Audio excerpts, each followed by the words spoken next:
And what's up, guys and girls, and welcome back to the GT UK F1 podcast. I am joined by David. Hey, everyone. I was quite expecting something very Elvisy from you, if I'm honest, as you were coming in there. Part of me was debating whether to get the clip of Max singing Viva Las Vegas and play it, but... Yeah, probably wouldn't have been a good idea. What the Well, the hell? clip of Max singing it, I can't see impeding a copyright somewhere down the line. No, but you can... Impeding people's ears, perhaps, but... It wasn't that, it was the fact that you would have been able to hear the song in the background, so, you know. Yeah, the bright lights of Sin City. I do have a point that I will bring up later, but I can't remember. Was it practice sessions that it happened? What's that? The whole having to apologise, Sky having to apologise because of a certain team principal and Ted Kravitz incident. I can't remember that one, to be honest with you, so... Okay, well, we'll get into that. Yes, it was one of the practice sessions. It was when Crofty was commentating, so I think it was I mean, 3 then that I never saw. It was either 3 or I think it was 2, but we'll get there. And 1 basically didn't happen. So we shall, Vegas. So Vegas, probably the most talked about race of the year. Feels like the build-up for this has been happening ever since it was first announced, and I've been a big one myself. I've been really looking forward to this one, and it didn't start off well, shall we say? Well, correct. I was expecting them to show it the opening ceremony on TV. They did, because my Skybox picked it up. Did they? Yeah, my Skybox definitely picked it up as a recording, so they did. Oh. Okay. I'm practice session 1, but the opening ceremony thing was... I must have missed it. Actually, the only highlight to me was the thing I sent in the group chat, which was, I'm pretty sure that guy, that Balvin or whatever, was actually meant to tarmac turn 1 and just took a wrong turn. The fact that he was in just this bright orange jacket. Head to toe in orange high vis. It's like, what? What the fuck? To be honest. God, I have to wear stuff like that for work, and we don't call it fashion. Maybe he tried to take a leaf out of Hamilton's book. Anyway, the other thing that got me was the sort of randomness of the artists. Because it was like Keith Urban, Pilot, was that Balvin guy who was doing Kanye tracks, then Journey. Who just seen, because when I heard, because before I watched it, I heard a bit of a report on it, and it listed like 2 or 3 modern artists, and then Journey, as if like, well, where the frick did that one come from? Yeah, that strikes me as odd. Unfortunately, they did do Don't Stop Believing. I was kind of hoping they might have gone for something a little more obscure from the back catalogue, but... Yeah, but they did one of their biggest. Wait, it was either going to be that, or... I was kind of hoping they might have done Separate Ways. But it was just... No, it was... I'm guessing every race weekend has something like that. It's just not something we ever normally see. No, but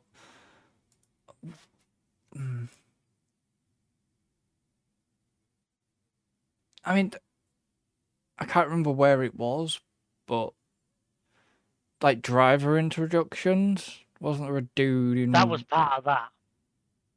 Yeah, it wasn't quite as bad as the cheerleaders and that the first time they went to Austin.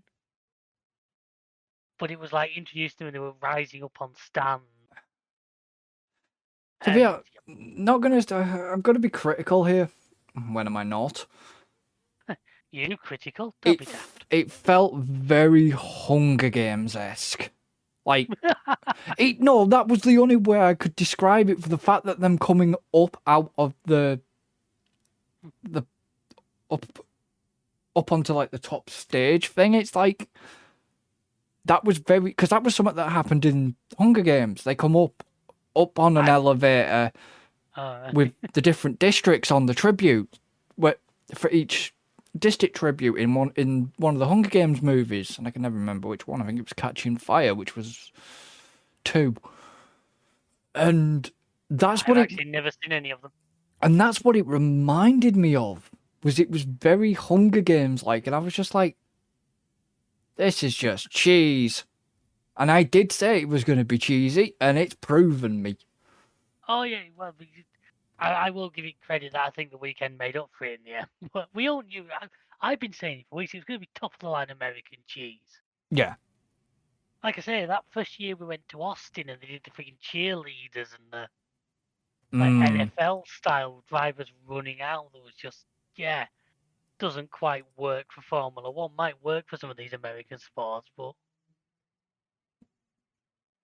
still, you know that. And You know, the whole Le Mans style start doesn't quite work with these modern Formula One cars. I'd love to see him try.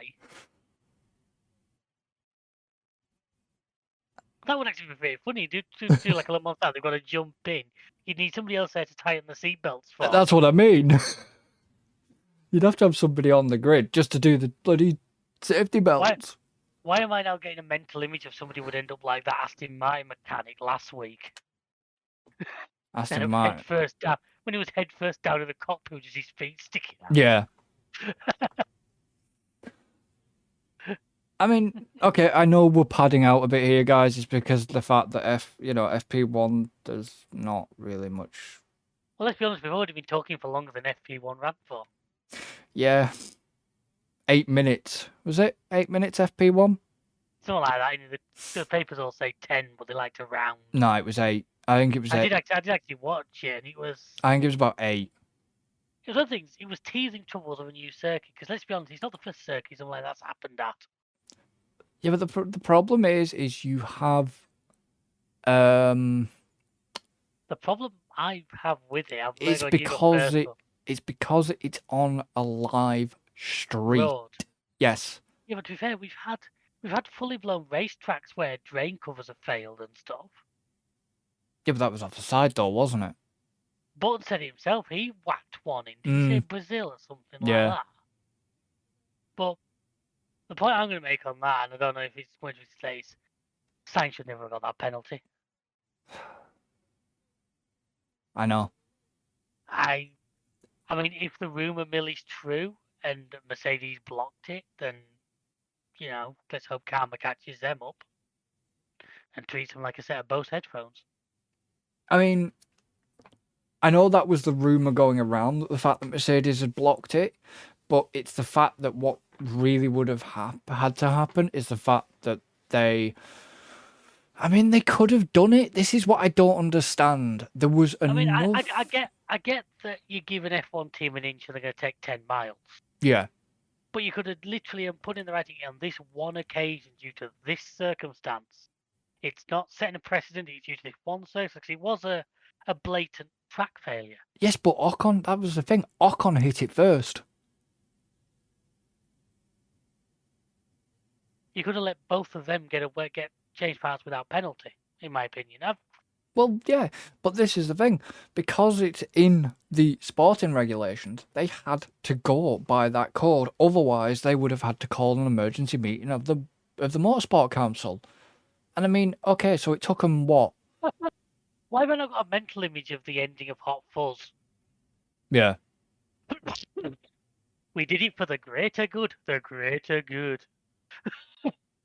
But they should have called that meeting. There was enough time between FP1 and FP2. Found out what had happened. Now, for those who maybe aren't fully in the loop, basically a water valve cover. The water valve covers were all welded down. Okay, let's call it a manhole cover.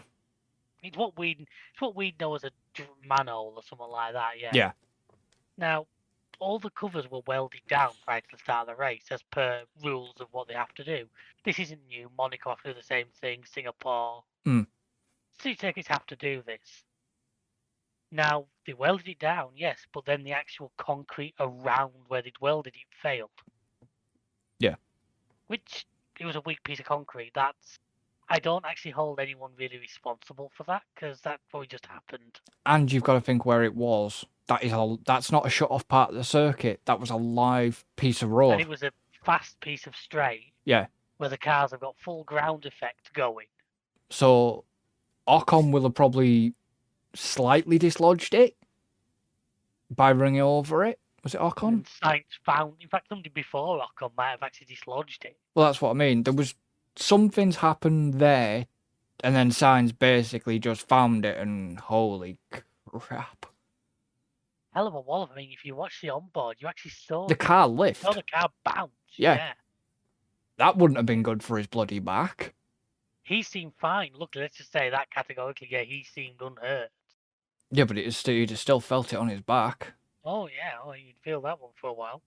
Never mind, they've got the foam, they've got the padding or whatever it is in the seats for comfort. Feel like his dad in bloody Dakar.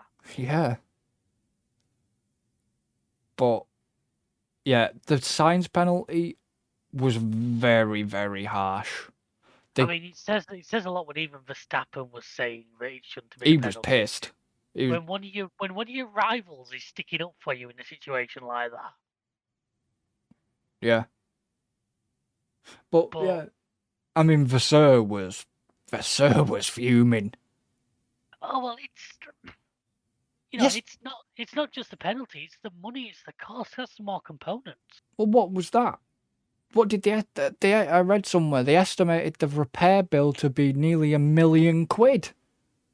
That sounds on the low end of the scale to me, if I'm honest. Yeah, I couldn't remember the exact figure. For an F1 car, but no, I get what you're saying, and you're right. But what point I'm trying to make is, we're this close to the end of the season. Teams don't want to be putting brand new components in a car for one race. No. It's not worth it because most of these engines aren't going to go next year. So literally, that engine of science is going to do two races, and then he's going to be done. Yeah. Whereas they'd really hoped they could just eke the existing pool out. I mean, and yeah, no, it. But also, the flip side of it was we lost a full session on a track where nobody had any experience. Yeah. It was looking quite doubtful for a while whether FP2 was going to go ahead or not. Yeah, and it got. I had a feeling if we'd got to Sunday with very little running time on Saturday, I thought we'd have some real fun on our hands. Yeah, if we got qualifying. But yeah, it was just. So they eventually decided if concrete fell, which of course meant they had to go and check every single drain cover. At that point, you have to check everything because you can't risk that happening a second time. Well, there was over 32 covers? Something like that. Over 30 odd covers they had to check. But, I mean, okay, so the class, this is what it tells you. So Leclerc got 4 laps in for FP1. Yeah, about 8 cars didn't actually set a lap at all, wasn't there?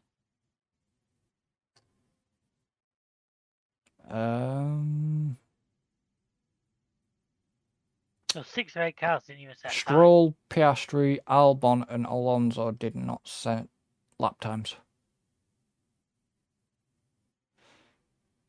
That was it. But I don't get why they class them as having 2 laps. They might have had actually 2. A few did get 2 or 3 laps in before. They might have been non-time laps. Looking at that. Yeah, I think when it does that lap count, it includes warm up and cool down laps. It's not just. Yeah, I think there was purely full tilt laps. Yeah, I think there was. I think they basically were, unless they were going to do a prep. They were prepping for a flying lap, and then the red flag came out, and then the session got abandoned. Not surprisingly. Yeah, but then, like in FP2, Ferraris were looking on it. I am gonna say that they were looking on.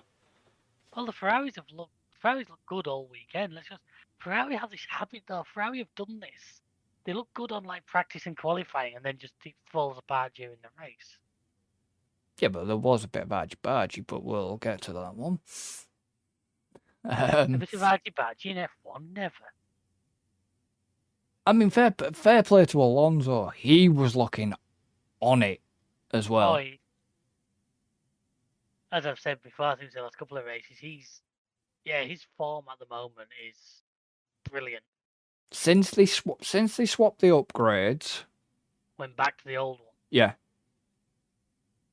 I mean, you only have to go back to Brazil. Oh, yeah. Yeah, Pippin Perez to the line. I have a point I'll make about that later on. Why Again. was Ron joining it? And then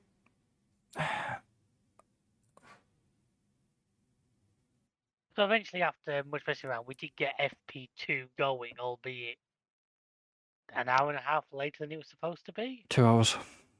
2 hours. Leading to, and you put this in the notes now, I kind of half caught it. Why were the fans turfed out? Did they give a reason or? Yes. Basically, the security company had to stop working.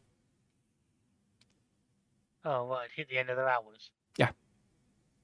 That's why they couldn't have anybody within the grandstand paddock area or anything, because the security the contractor they got in for security had come to the end of the hours. Oh, right. Now, I've worked in security, right? I was going to say, this is an industry that you know pretty well. Yeah, I've worked in security. Now, bear in mind, you worked in UK where rules and regulations could be slightly different. But if you have a big company, a big security firm, or security firms, maybe more than one, helping out at the F1, if you have staff that can work, or if you've got enough staff that can work or stand by, you could have drafted them in. You would think. To cover. To basically do that FP2 session and allow the fans there. Because I'm sorry, the Formula One's policy over FP2, the FP2 and having no fans in the grandstand, was to offer said fans $200, not cash. Of merch credit, wasn't it? It was merchandise credit. Yeah. To be fair. I'm sorry, but that $200 does not cover them prices they were paying. They were expecting them fans to pay for them tickets. I will say, though, speaking of merch, those like Leatherman jackets did look nice. They did. I dread to think how much one of them would set you back, but. So, yeah, for the $200 merch voucher, they could have walked away with probably a jacket and about maybe 5 t-shirts, if that. I doubt you get that money. I bet the jacket would be on the side of $100. Well, yeah, maybe, but... Let's be honest, this is genuine. I mean, I've looked at the F1 site for stuff in this country. And it makes your eyes water a little bit. That's why I used Brand Alley, not sponsored. Although, if you do want to, Brand Alley, hit us up at... We'll take your money at gtuk.com. Yeah, that would... Well, for business inquiries, check the email address. Oh, no, there has been some nice merch on Brand Alley, Formula One wise, not going to lie. Not going to lie at that. Because there's a possibility either I'm getting a Red Bull... I'm either getting a Super Dry backpack for Christmas, or I'm getting a Red Bull backpack. So, yeah. As much to the pain to my father, who is a Mercedes fan. Oh, I love rubbing it in, especially when Hamilton screws up. It's funny. But yeah, no, I think that the way that F1 handled the fans in FP, the whole situation with FP2 was a bit, yeah. Right. I think you knew more about it than I did. Yeah, it felt, honestly, to have them running around with no fans felt.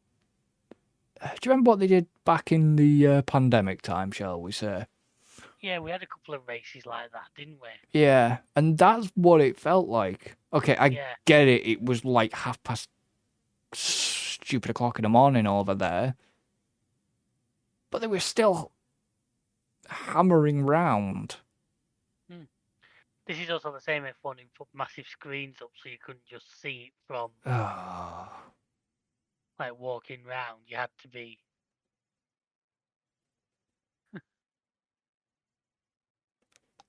Not F1's finest moment, that one, but it wasn't. Now hearing the reasoning behind it is a bit more than just. It wasn't just petty. No, it wasn't. It basically, that's why I said it was a bit of an embarrassment for F1 in my notes, because it was a little bit of an embarrassment, but I do know the reason behind why it wasn't. It was because the security firm or firms had not enough to probably cover the session, so that's why that didn't happen. And yeah,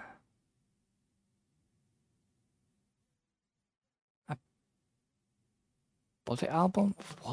Let me just. Unfortunately I've put something in my notes which I can't remember if it was FP2 or FP3.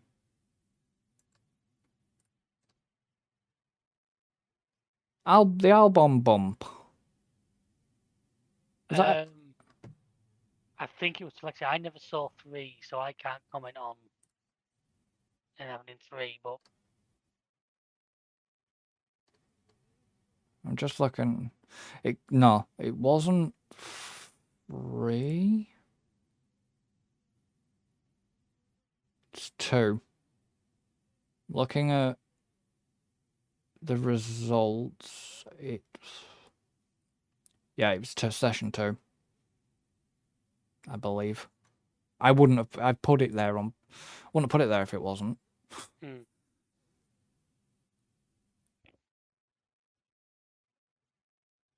So basically, yeah, Albon had a little bump with the wall in turn 5. Yeah, it was turn 5. And the tyre came off the rim. Something we've seen happen a few times lately. Yeah. And it's a bit. It makes you think, though. Because it was FP2 because Button commented on it. Because Button said, "Oh, what about the tether?" But then it wasn't until Karoon actually pointed out. Karoon? Yeah, Karoon pointed out that the tyre had come off the rim. And it was just like, was there just not enough heat in the tyre to keep? They were struggling with that one because the temperatures were like the lowest. It wasn't the lowest it ever raced in. Well, they were about. I was going to say they were about our temperatures, weren't they? Yeah, but the thing was, what we're experiencing now. The track temperatures weren't. The track temperatures were the same as the air temperatures, and that doesn't normally happen. I mean, well, what do you expect? Now, yeah, but they don't race F1 in England in November for that reason. Because the tyres, you struggle to turn the tyres on. I mean, you saw what it was like. It was like ice for a lot of them. Yeah, but what did they expect? They're in the middle of the sodding desert. Well, you are, technically. Yeah, but deserts are normally hot. Not at night, they're not. Deserts are dangerous places at night. The temperatures can really plummet out there.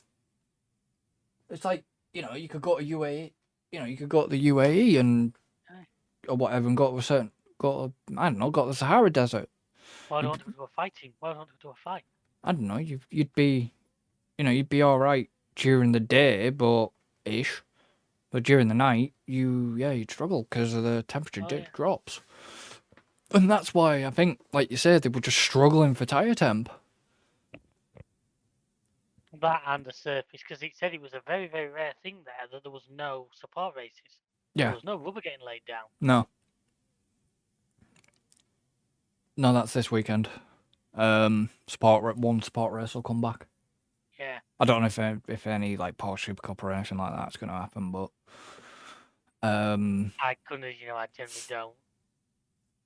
But I know the F2 is coming back this weekend, and I am going to shut up and let you. Oh, you didn't see FP3, did you? I said, sorry, I missed FP3 completely. So, quick summary of FP3. Russell come out on top. Piastri, Sargent. Yeah. Process that one. I mean, to be fair, though, the Williams had been looking strong. And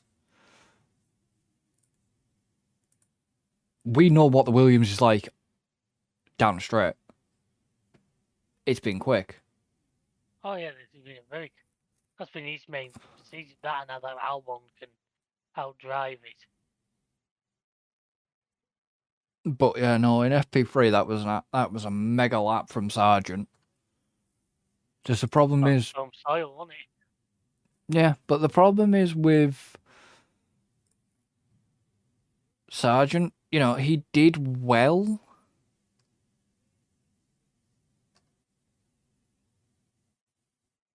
No, actually, no, I can't really say what I'm about to say because I'm gonna have to backtrack that. I mean, why? Because it was a mega lap, and I was about to say, but maybe he didn't do well in qualifying. But yeah, I forgot he actually did. Yeah, that's it. Because I was about to say, he went backwards in qualifying, but then I realised, no, shit, he didn't because he got through to Q3 for once, which was a surprise to me. So, yeah, let's move on to qualifying, shall we? And I'll let you lead this one. Well, I don't know. I'd say the only one that stood out for me was Perez not making Q3. Perez and Hamilton both missing out on Q3. I think Perez, he slipped his timings up a little bit. But then following up what you said, both Williams in the top 6 once Sainz's penalty was taken into account. Yeah. Like I say, Sargent in front of his home crowd managed to put a real show on. Actually, the first time this year, I think he's actually sort of impressed me a little bit. I think we've talked at length about our thoughts on him and his future. Yeah. But does one race. But they say you're only ever as good as your last race, don't they? Which, so, I mean, in his case, then gives him a little bit of a reprieve at the moment. But I mean, I don't know. I think we had a great leveler though, because the way it was,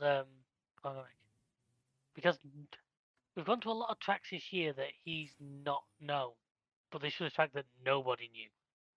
Nobody knew apart from simulations. Really? So I think that maybe helped him a little bit because there was a lot more drivers basically in the same boat as him. Yeah. Yeah, that was the way it seemed. I mean,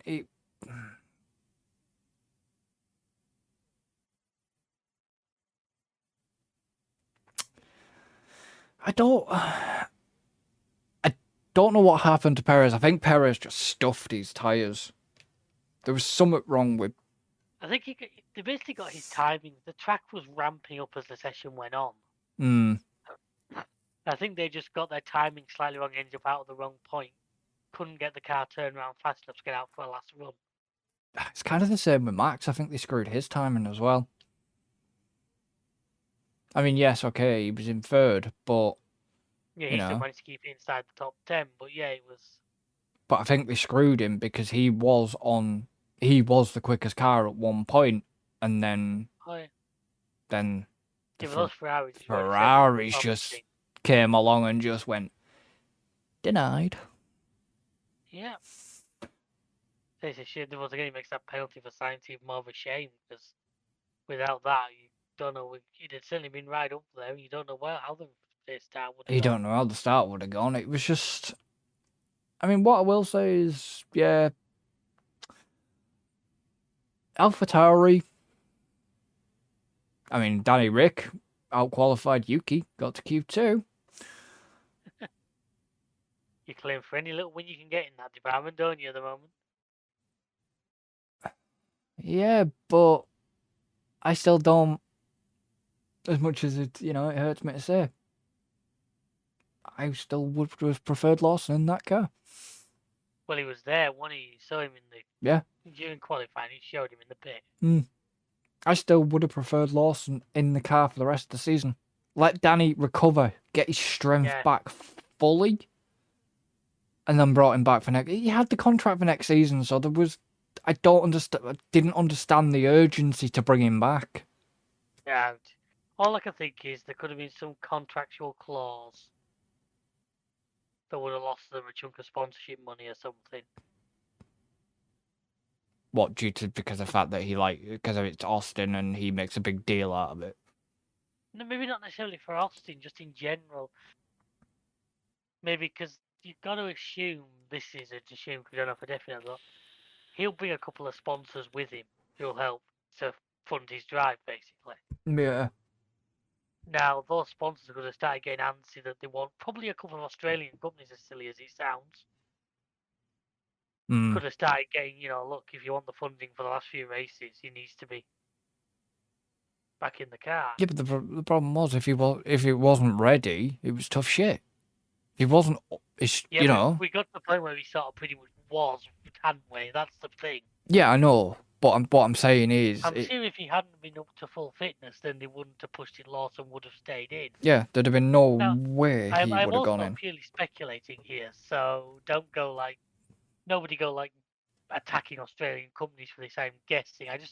I know how this works in other forms of motorsport, and I know it to an extent in F1 because although the drivers are paid, a lot F1 of is money. Expensive.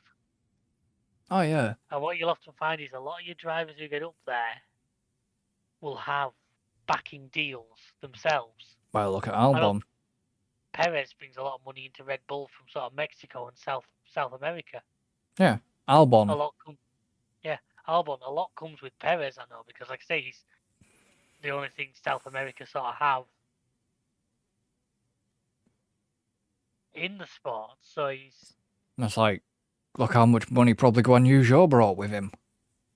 Oh yeah, and you also get other things. You'll sometimes be like, we're pretty sure Yuki got the drive because it was a Honda engine. Oh, we're sure that certainly helped sweeten the deal. We'll have a Japanese driver. Well, apart from that, he probably had money. There's probably money behind him. It was like. I think it could have been Honda paying his fees. Yeah, maybe. But you got the likes of Norris. Where did he come from? Because I don't remember hearing him about. I don't remember him hearing about him in F2. He certainly did. He was in F2, F3 at the same time as Verstappen and all that, wasn't he? Was he? I know Max and Charles used to kart together. I know Max and Charles actually did kart together. Yeah, you follow the lower formulas more than me. I'd need to go back and have a look to see because. Yeah, I don't know, but I know Yuki was an F2. Yuki was an F2. Yeah, now, he was. Came second in Formula 2 in 2018. Yeah. Before that was Formula 3 2016. Ginetta Junior's first in 2014. Yeah. I mean, the one thing I am going to say I know this is a little bit off topic here, but it's worth the mention. Well done, Williams. Well done, Williams, for who they've signed for the F1 Academy. I have no idea on this. You're gonna have to fill me in. I'm just going to mention the name Leah Block. Oh, Ken Block's daughter. Yes. Yes, I did see that. Sorry. Because I sent it. Probably would. I think I saw it. It started being sort of branded about anyway, but What a signing. I mean, this is well off topic, but I did watch the tribute video on the Hoonigan YouTube of her taking the Hooney Pig up Pikes Peak, and she finished it.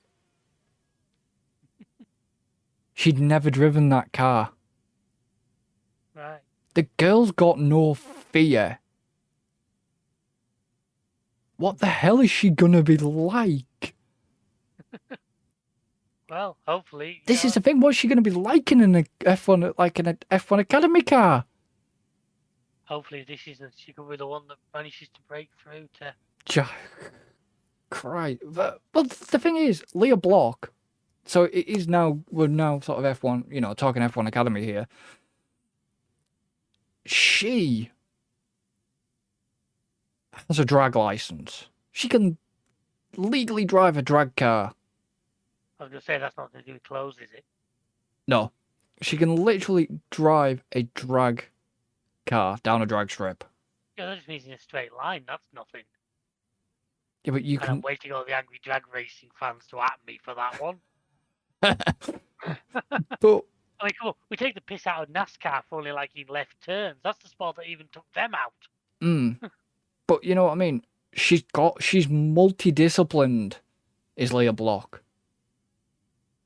You know, you could be seeing a few, if she can get her head down well, learn. She is a quick learner, as you know, if you've ever seen her videos on YouTube. She's a quick learner if you've ever seen any of the Hoonigan videos. Right. I'm glad you clarified that one, because that one was sounding wrong at one point. You know, if she can get her head down and learn the discipline and everything behind the F1 Academy, you could be seeing a future star there. You know, who could beat Chadwick record? You know? I mean, it's a good signing for Williams. And it's probably because next year F1 Academy is going to be endorsed by the teams. Yeah. Which is a good thing. Because obviously, like we had mentioned, Bustamante and stuff like that, you know. It's the publicity behind her and the side, you know, the probably amount of sponsorship she's got is probably going to help things out there.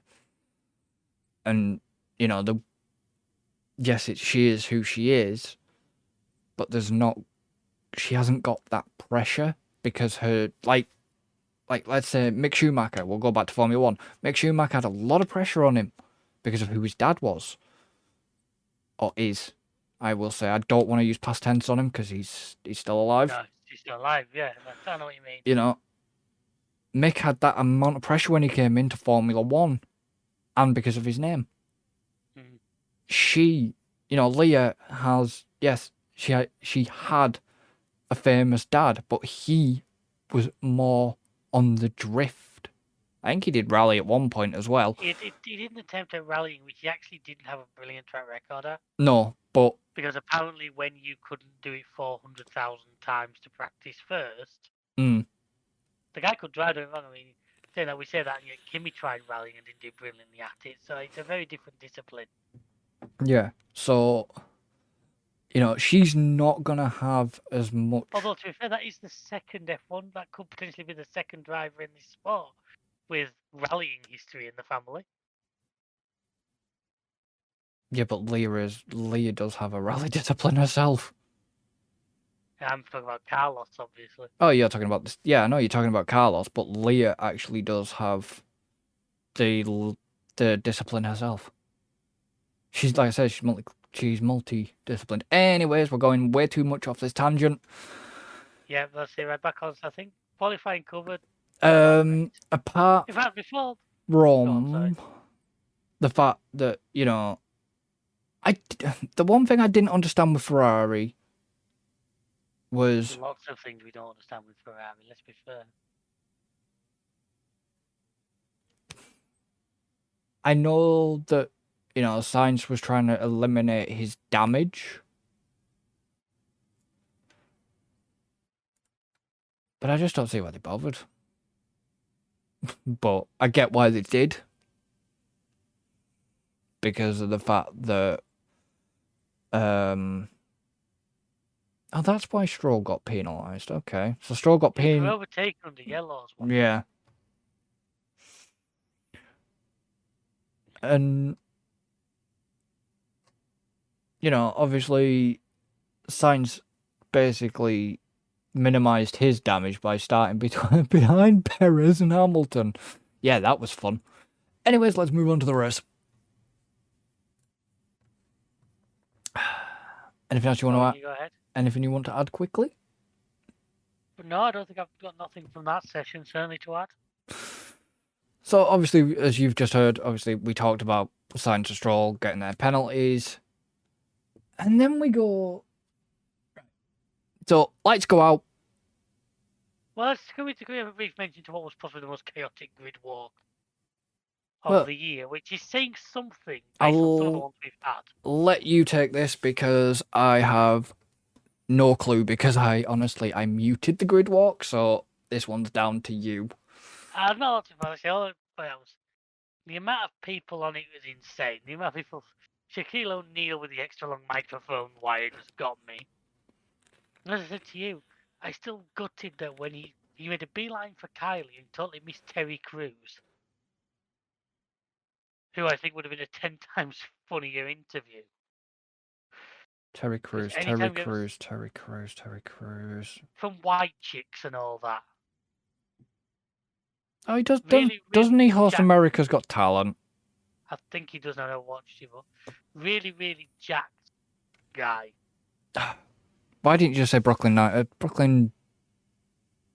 I haven't watched that, but I guess I do know he's in that. Yeah, he's in that. But yeah, no, I know what you mean. Yeah, it's Latrell from White Chicks. Yeah. I've seen White Chicks when he's in the car singing to Vanessa Carlton. He probably would have. Absolutely. Whenever you see him do anything, he must be. He obviously doesn't take himself seriously. No. Which is something I've always credited Shaquille O'Neal with. I must admit he kind of came across as a bit of a prat in that grid walk, but I won't say that to his face because he'd punch me and I'd never see daylight again. He'd have to fucking reach you first. What do you mean? It'd be easy, be like cartoons. He'd knock me into the ground like a fucking nail. He is tall though, gotta admit. Oh, he's always been a... Holy crap. Like I say, I always think, whenever you watch him in films, he always seems to be, like I say, he just doesn't seem to take himself seriously. But no, Terry Crews, I think I agree. Terry, if he was there, he would have been a better interview, yeah. But, than Kylie. O'Neal literally, Martin tried to, and all he went was, Lewis Hamilton, baby, and that was it. As he walked past, that's all he said, which was a bit like, okay, that's a bit of a prat, but... Yeah. I honestly could see the grid walks disappearing either next season or very soon, I think. To be honest, I wouldn't blame mine. As long as they don't have... Would we overly miss them? Probably not. No. As long as, like I said, as long as they don't try and replace it with the likes of Danica Patrick and... You'd end up being Karun or something like that, I bet you, if they went to anybody. Don't get me wrong, when when oh my god, what the hell is he called? Johnny. Andy Davidson also did one this year, didn't he? If I remember right, when mine wasn't there. Yeah, was it Johnny Herbert on last Like, year? But what I was gonna say, I don't think they pick like Danica. They'd use an ex F1 driver because I think the ex F1 drivers get a certain respect. Yeah, It but just helps them do it. yeah, but that was a problem when they did the grid walk. They used like was it Bernie Collins and all that lot for one of the grid walks, and it was just like what a train wreck. Because it was because Danica Patrick was there involved in it as well. It was just an absolute train wreck. I can't remember that, but yeah, I can honestly see. I think my I think it's just. I don't know. Maybe I'm wrong. But I if it personally, does disappear, I wouldn't be. I personally surprised. think I just personally feel that they need to go. There was also the one where Crofty interviewed the crowd instead, wasn't there? No, it was mine. Was it mine? That was Belgium, wasn't it? Yeah. Yeah, because he said I'm not going to do a grid walk. I'm going to do the crowd instead. Which I actually no, well that's what he said. He was going to interview the crowd, and it's like I actually preferred that. Yeah. Compared to this grid walk bollocks that we get. I know they like to talk to the I know he likes to talk to the drivers and all that lot. I know, but no matter how many times we say this, look, yes, we get it. You're there to promote some shit, but you need to give. Yeah. You've been invited by. The driver's point of view, how many other sports, literally 5 minutes before they start, is there suddenly a microphone shoved under the nose and asked to.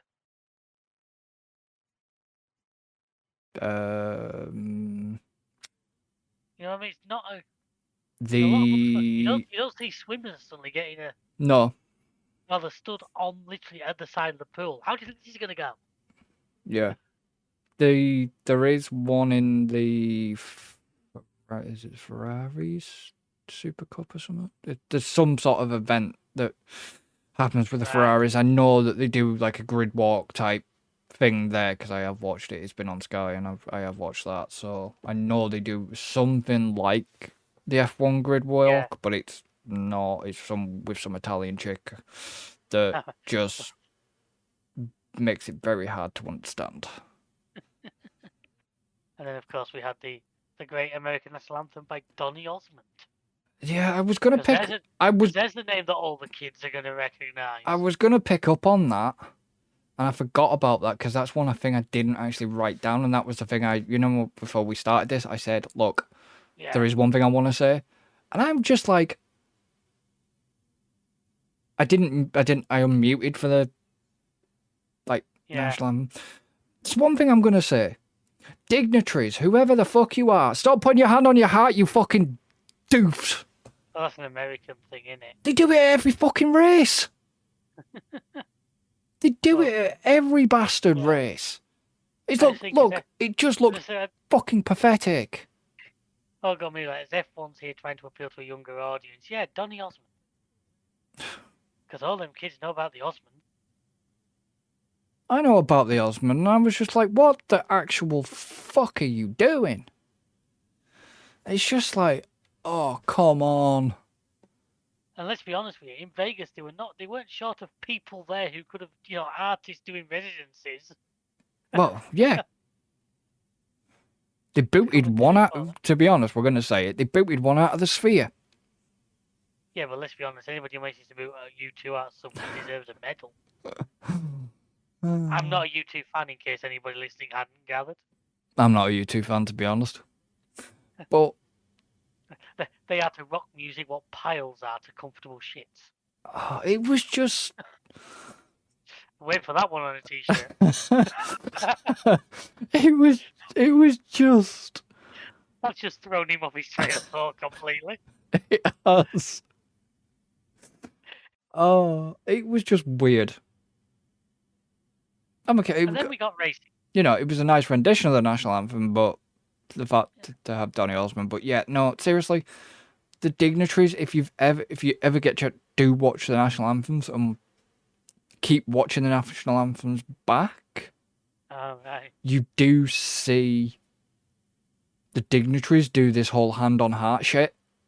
Well, that's always been an American thing for national anthems in general. I know it's always. And Let's they're, not forget, it is very American and heavy. Is the they panned right across, and there's Stefano Dominicali with his hands down by his side. Good boy, Stefano. Good boy. Oh, yeah. As you can tell, some of the whole this like proceedings for the national anthem. Yeah, I mean, even on our own national anthem, I will happily turn around and say, "Look, just stop it. It's just poncy, pathetic, and it's just bollocks. You don't need to do it. You just stand there with your arms down by your side. Don't need to fucking, make yourself look like you're having a fucking heart attack on national TV. Jeez." what do you mean? You don't do the full HMM salute when the national anthem plays?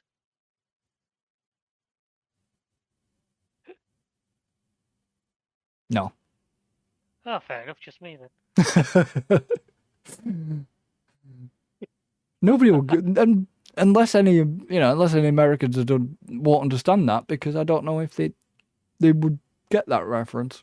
Yeah, I don't know if you ever made it across the American version of Red Dwarf. Probably not. Well, it did. I think it only made the pilot in the end, but I don't think they carried that on. But yeah, let's get into the race. Yeah. Lights out and away we go. Yep. And immediately to me, there needs to be a harsher penalty for for pushing another driver off the track. But the thing was yes, they warmed the tyres up, but yet even with them sitting, one thing we will point out as well, the grid was like Monaco. The back of the grid was around the frigging corner. You had to have a separate set of lights so that you went. Yeah. Did it both? Tyres would have cooled down quite quickly, I imagine. Oh yeah. So, I mean, you've seen shit like that before. Brazil. Yeah. But at the end of the day, and I've been a big believer in you look less harsh on turn one incidents. But I'm sorry, Max should have got more of a penalty than he got for that one.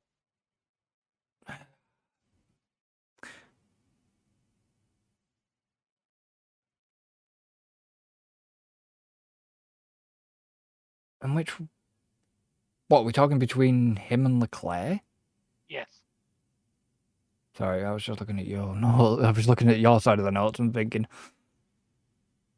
Max and Russell? Yeah, turn one, he basically maxed out Brayton a little bit, ran wide and pushed Leclerc off the track.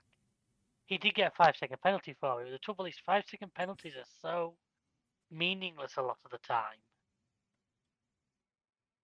I think further down the line, I think somewhere, and I can't think where, Max has had a point added to his super license, and so somebody else. Yeah, there's been a further punishment. Max has had a point added to his super license, and somebody else has had another point added to their super license as well. I mean, he said it all when Max's answer when he was told he got the penalty was just, "Oh, send them my regards." That was fucking hilarious. Now, if I'd been the FIA, there'd have been a nice fine going his way for that one. Why?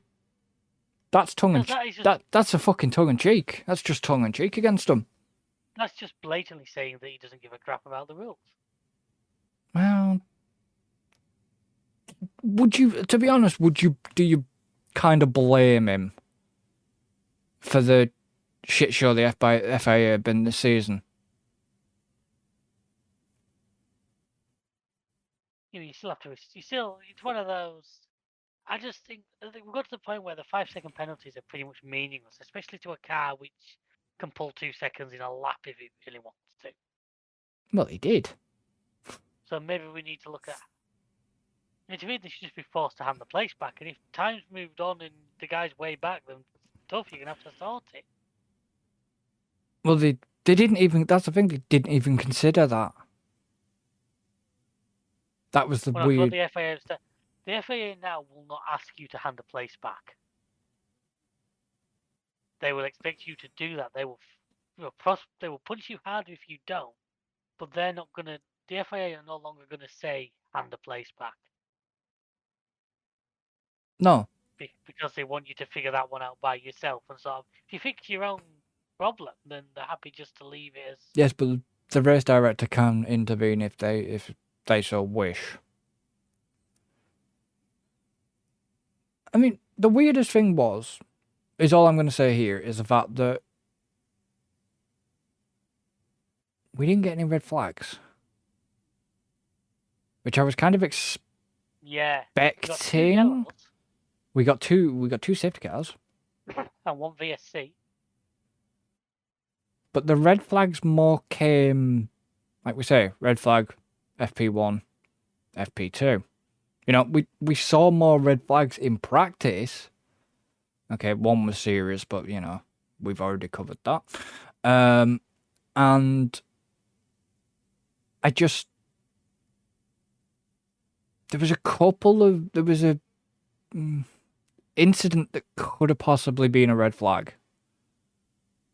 But I get why they didn't want to red flag it. Well, I don't think they ever really want to red flag races, not to mention time limits with it being closed streets becomes your issue. Well, that's the point.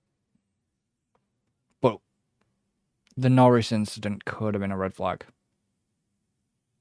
It could have been. And to me, it never was going to, because it was always, the car was well clear of the track by the time it came to arrest. It was in a runoff area. Yeah, that's what I mean. It wasn't. Oh, They didn't leave a massive amount of debris, but they managed to clear it under just yellow. It's a safety car. yellow, It was a safety car. Which, if they can do that, then fair enough. Yes, but if they hadn't been able to shift that, if there'd been damage to the Tech Pro. Yeah, I don't think there wasn't any Tech Pro where it hit was. I think it hit straight into a wall. I don't know if it was Tech Pro or like foam, like a big foam barrier thing that was multi-layered. There was definitely no tyres there, because you could tell. You didn't really have the space, did you? No, that's what I mean. There was no tyres. It was just like a multi-layered foam barrier type thing. But yeah, it could, like I said, if they were quicker with... The good thing I will point out, they were quicker with safety car decisions this time. They were a lot quicker with that. Oh, yeah. But I did notice, and I forgot to mention that, during FP1, when they showed you the pictures of the stewards actually looking at cars, damage to the Ferrari, two of them stewards were ex-racing drivers. Yeah, well, there's always been at least one ex-racing driver on the stewards list. One of them, I believe, raced with Brundle. Derek Warwick won it. Think so. Yeah, Well, Derek Warwick definitely won next. He was Tillman. Yeah. He raced with Brundle. I remember that. As soon as racing Le Mans. Yeah, I know. But as soon as they said the name, I'm thinking, okay, I know that name. And then I realised because he raced with Brundle. But yeah, I don't know, with the whole penalty thing. It was just. Excuse me? I mean, okay, you know, it was 5 seconds. I'm thinking, well, you know, he's just gonna pit. You know, he'll go into pits, serve for 5 seconds, and he'll just breeze back past. I just whether they need to rewrite the rules, but like I said, there was a bit of a harsher penalty handed out, that the fact that he got a point on the super license. What's the whole Max and Russell thing? What's that? But did you not see Max and Russell collided about halfway through? What caused the second safety car? Oh, was that Max's like dive? To be fair, the FAA put the blame on Russell, didn't they, of not basically turning in on him? But yeah, well, Russell the late dive by Max, which Russell didn't see coming, and they ended up. Luckily, no big damage with the car, but he called the second safety car, which was part of the situation actually. Let's say this Perez got kind of lucky because he shit luck in the first turn, Yeah. but they managed to time both safety cars to perfection. But what I will say about Perez, he was just unlucky. Unfortunately, he'd left more downforce on his car. They were running a different wing on his. Back wing was different. And he didn't have the straight line speed that Max or Charles had. I was very surprised as well. What I will say, I was surprised that Max backing him down to try and pull him. I think Max has got to the point where he realised he's got the win and he realises how much the team won that one too. And they've got it now. They've got it now, yeah, but I mean, yeah. I know we're going all over the place here, guys, and it's was all over the place, never. It's just the fact that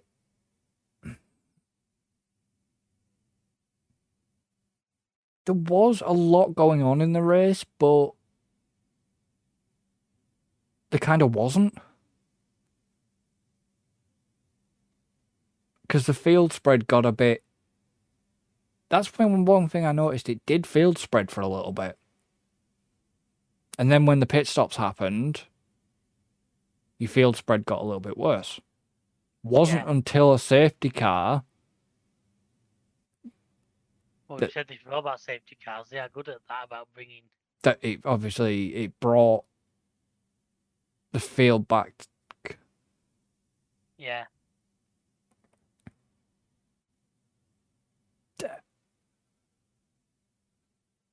I mean, would you have risked...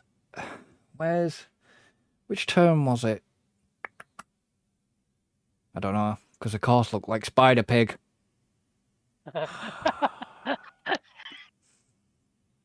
Spider Pig. It did. Spider Pig. It was an upside down pig. It was Although, as I pointed out, it was a pig with no tail, so it was a Manx pig. Yeah. It was just like, what? But, was it turn... Where was most of the overtakes? Was it turn... It was into 8, wasn't it? Was it not 14? Because there was the one, and I crap with numbers. Really sharp. A little inner curb really pushed you out towards the wall on the outside. It was where the Max and Russell incident happened, and I'm amazed we didn't get more cars into that wall, I'll be honest. Yeah, I know.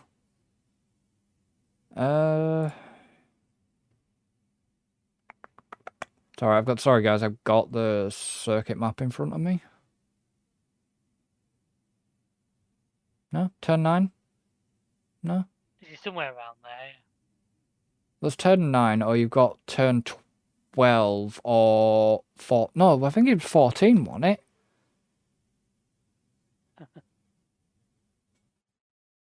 Before the start, you know, because of where it goes left and then kinks right, and then you straight up the strip towards the start-finish line. I think it was turn 14.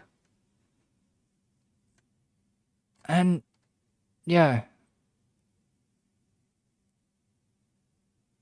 I mean, I hate it when F1 do this. They put it in kilometres. It's really annoying. Yeah. Guess who holds the lap record for Vegas?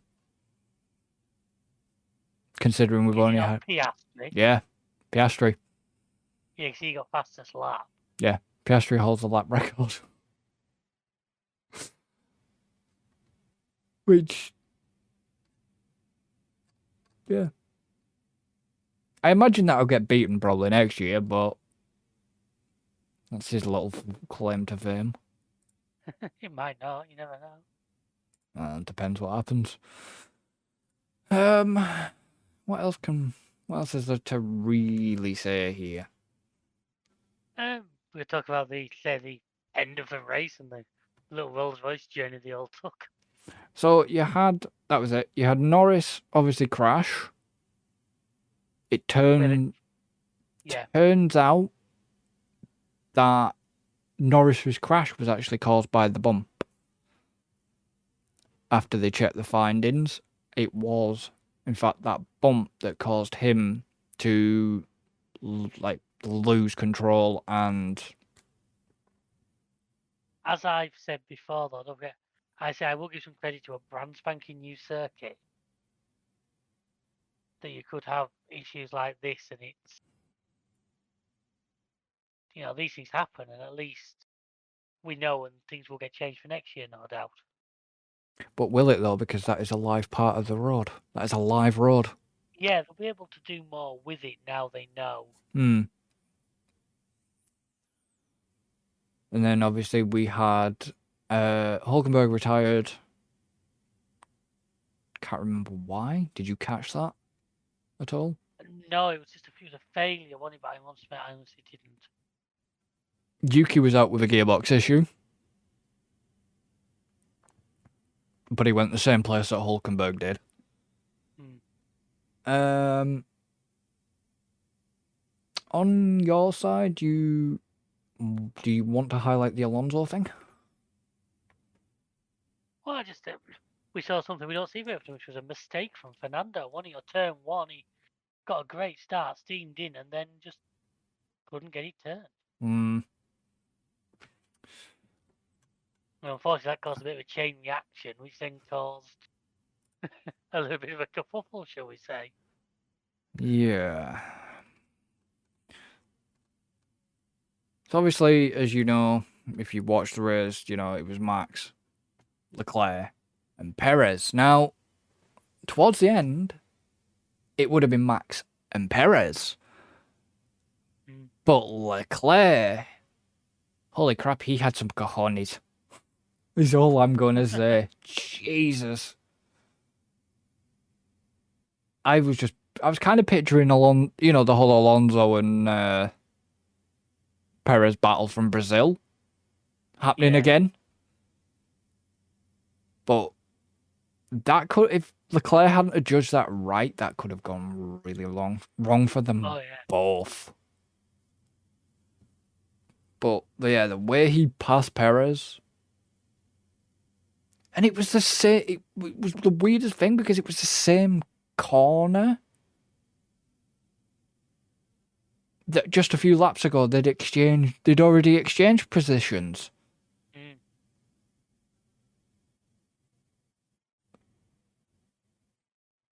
So Leclerc obviously knew that was, there was a good spot to do it, but it was whether he could have do it, and yeah, he did it.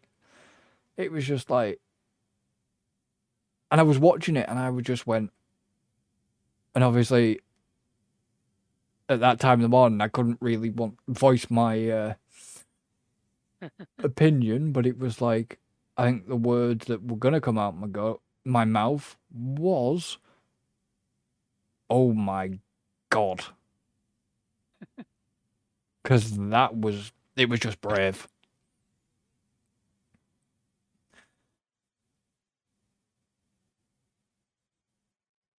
So going towards after the race, and I'm going to hand quickly to David here.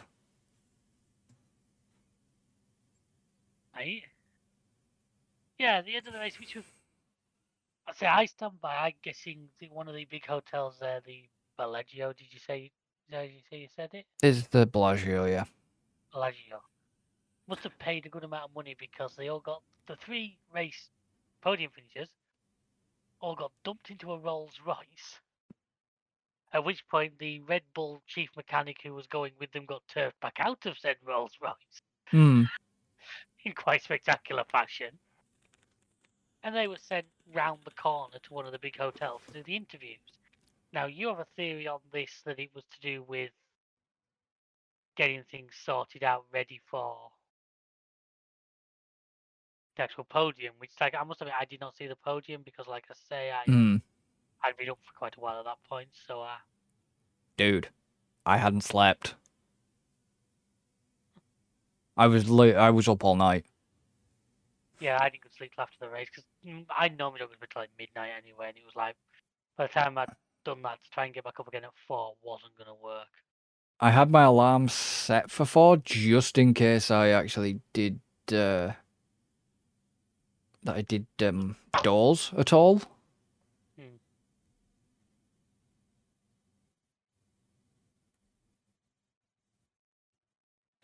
And yeah, I mean I was expecting it to be an American car, but I tell you what, that Rolls Royce could shift, especially on the way back. It shifted. Oh yeah, never, not a slow car. I mean, okay, usually it's the cool down room, and then suddenly it became a cool down car. Cool down car, yeah. And the pit garage and everything is a permanent building. Yeah, it's gonna be the home of F1 in America for. They reckon at least. Well, they basically say it's got a 10-year contract at this point, don't Yeah. they? Which I'm happy to see. I'm not gonna lie. I think based on this weekend, I think it's gonna be an interesting one. Yeah. I mean, okay, them watching them in the car was quite entertaining. I mean, I do wonder how much wet design was probably really annoyed the fact that they had to alter their programming of the Bellagio fountain to accommodate the little attempt at like water show crap thing that the drivers really didn't pay attention to. I also gotta say, what was he? Was he being? Did Perez almost look like a Ferrari driver with that race suit on? Yeah, I kind of don't. I didn't understand why they put Perez in Red. red. Feel free, anyone who does know. I mean, Max's white one you can understand. White Elvis. Yeah, the Elvis. Considering he's the one who spent all weekend complaining about this race. Yeah, it's quite funny, the fact that he'd been pissed off all weekend and then he wins a race and he's suddenly happy again. Yeah. But funny how that works, isn't it? Yeah, but I kind of get where Max is coming from a little bit. But I think the point is now every driver's probably to that point of, look, this is the second to last race. I just want to be done with this year. I think that's the feeling I'm getting mainly around the drivers now is I just want this year to be done. Possibly, yeah. Well, they've only got one more week. Well, this is it, this week. We have the last one. Abu Dhabi Grand Prix. Yeah, I just kind of don't understand why they put Perez in that red race suit. It clashed very much with the Ferrari race suit. Yeah. They should honestly they should have just stuck him in a blue race suit, but then it would have clashed with Williams. I can't get my head around why he was in red. But then, if I think about it, Max was in the white Elvis one, Checo, It's not like they could have put him in. They couldn't put him in a black suit. They couldn't put him in like a black suit because of Mercedes. Possibly, yeah. I don't know if it was either, a tribute. I don't know if they were both tributes to Elvis. Because as you know, Elvis... Possibly. I certainly can't recall a red Elvis suit in the past, but that doesn't mean there wasn't one. I'm not exactly the... I possibly do. I Elvis. Maybe think Elvis did possibly wear a red suit as well. Let us know in the comments below, folks. Yeah, I'm not sure, but it's... Yeah, like I said, the whole Bellagio thing, I think was just time so they could get that podium thing wheeled in. Yeah. And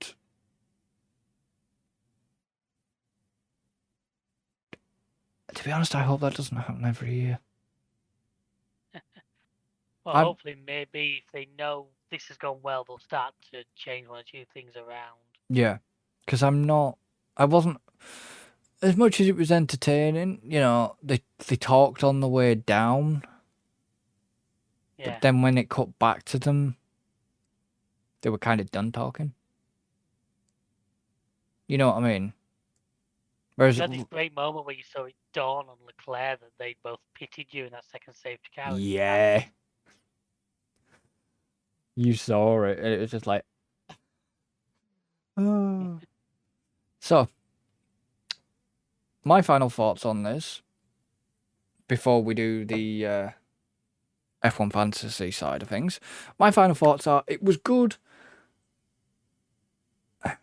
I think there was a little bit too much hype about it, if I'm Yeah, honest. I can understand where you're coming from there. Because there was a point, obviously certain points of the weekend, a lot of hype surrounding it. Didn't kind of happen. We had a good race, honestly. There was good racing around there. Field spread was a little bit too much at times, but then, it had to create, there was an incident to create to bring back the excitement a bit. Yeah. And it was also, I think part of that feels was you do such a fast circuit. yeah. And then, it just went back, went back to normal. And then we got exciting towards the end again, like Brazil. Yeah. Your final thoughts?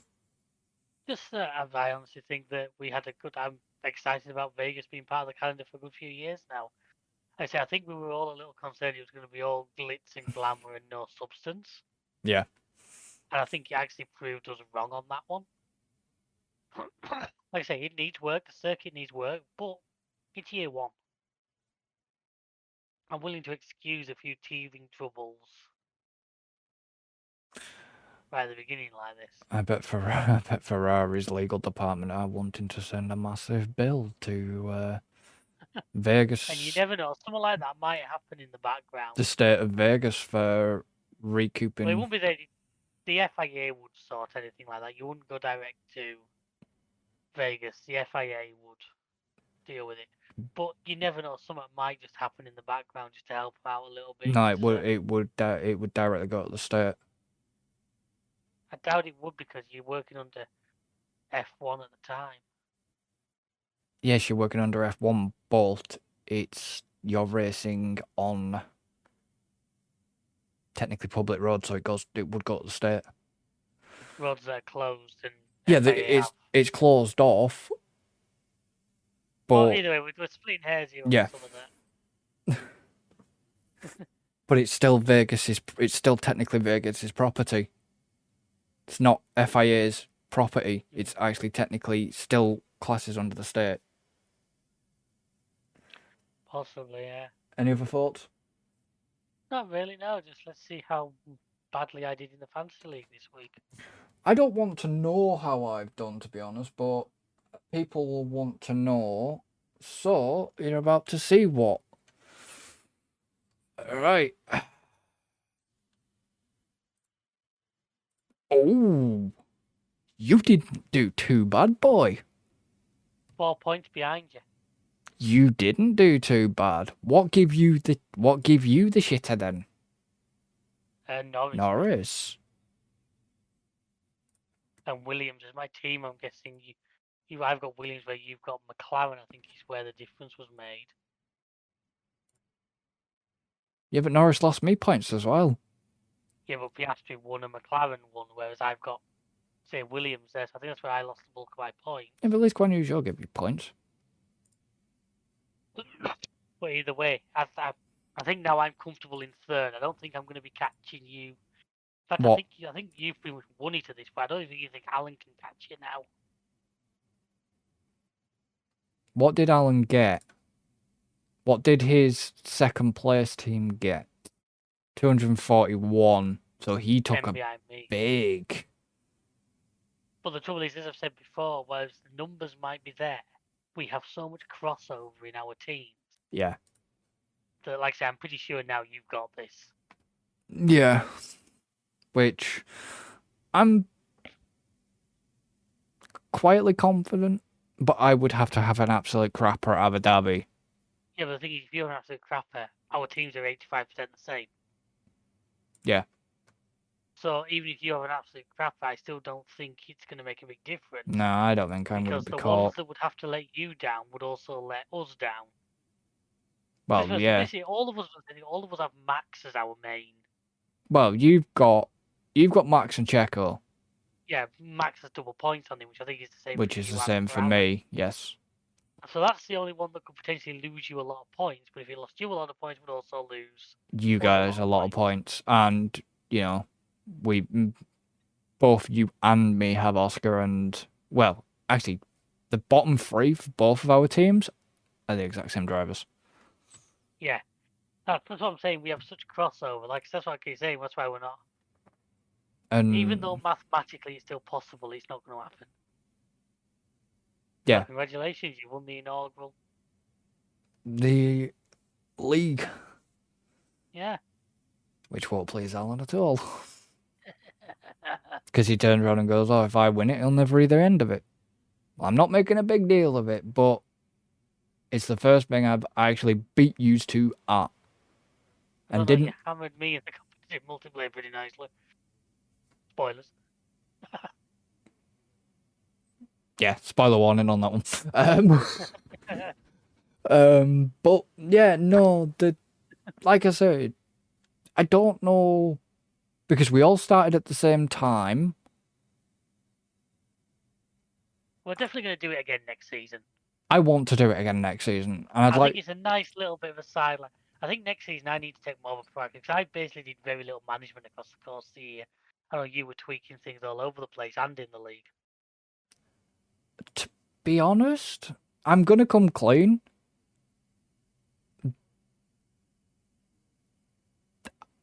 I'd only change. I think I eventually brought. I think I changed Piastri. I had Lawson at one point. I think Joe disappeared and came back at one point. See, I didn't. I changed my second team at some point. I think I had Alfa Romeo and changed it to McLaren. But I didn't do a lot. I know you and Alan were kind of every race tinkering little bits and pieces. I never did. I think. I don't know if I remember bringing Lando and Oscar in.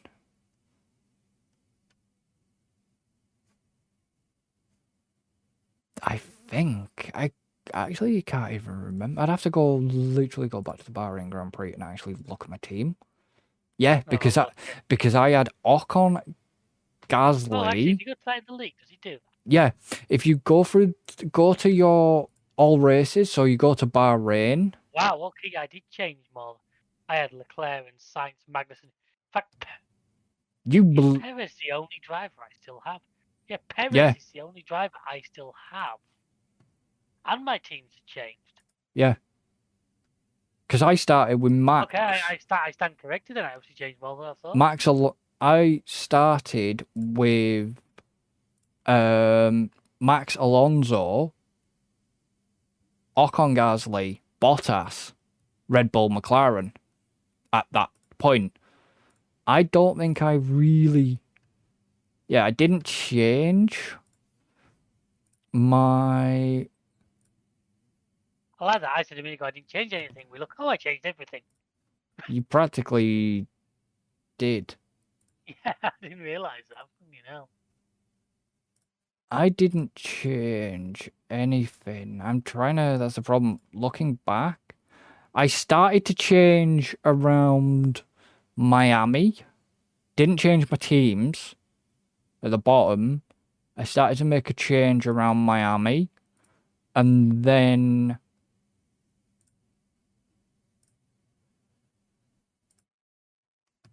I kept that. And then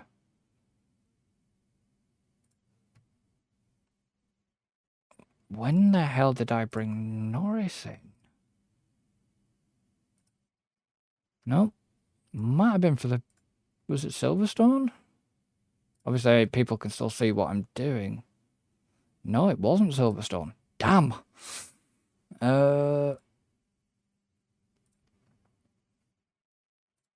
Was it really that late into the season? That's the thing. Holy crap. Belgium. No. Dutch Grand Prix. Nope, they were still the same teams. Jesus. Monza. Please tell me it was Monza. No, it wasn't. Wow, I really injected them late into that team. Whatever you did made it work. I brought Oscar in at Singapore. I didn't change fully until Japan. So I didn't bring Norris and Guan Yu Zhou in until Japan. Oh, right. So it was very late in the season. think you've basically led it pretty much all the way through, though, haven't you? I've led the league standings. There have been races where I've not been at the top. Oh yeah, no, that I mean is you've led the league pretty much all year, I think. Yeah, I have. The entire season, I've led the league. Alan got close to me at one point, and I'm thinking, but no, fair play.